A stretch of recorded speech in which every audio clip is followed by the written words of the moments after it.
无所谓。生日根本不，家人。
我知道，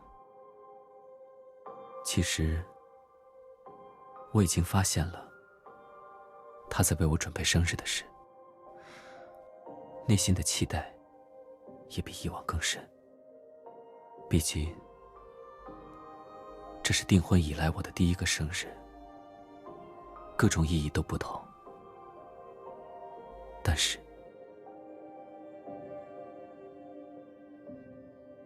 但是为什么我会忽然梦到小时候在斯沃尔特过生日的事？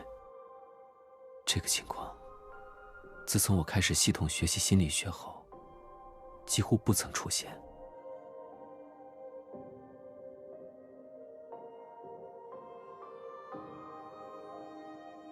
莫弈，那一年的生日对你来说毫无意义，那不是家人之间会度过的生日。当时他说过的那番话也并不是什么诅咒，何况他和他完全不同。莫弈，不要再被无谓的梦魇束缚了。